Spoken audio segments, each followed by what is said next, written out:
Hollywood ইন্ডাস্ট্রির romantic অভিনেতা Ben Affleck, যার দাম্পত্য জীবনে বরাবরই দেখা গেছে উত্থান পতন। কারণ অভিনেত্রী জেনিফার গার্নার এবং গায়িকা জেনিফার লোপেজের সঙ্গে তার দাম্পত্য জীবনের সুর থেমেছে অল্প দিনে।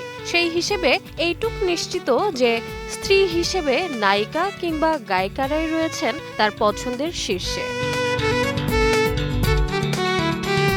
আবারও বেনের জীবনে এসেছে নতুন প্রেম, এমন গুঞ্জনও শোনা যাচ্ছে। কারণ ইউফোরিয়া খ্যাত অভিনেত্রী সিডনি সুইনির প্রতি আকৃষ্ট তিনি। এদিকে সিডনির বাগদত্তা জোনাথন ডেভিনোর সঙ্গে দীর্ঘমেয়াদী সম্পর্কের পর হয়েছে ছাড়াছাড়ি। অতএব সিডনিও আপাতত একা।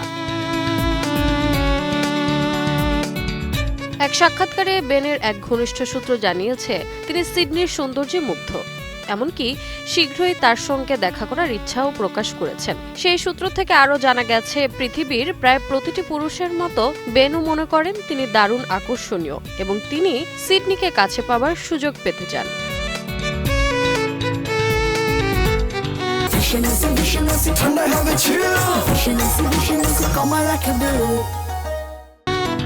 রোজা চৌধুরী, সময় সংবাদ।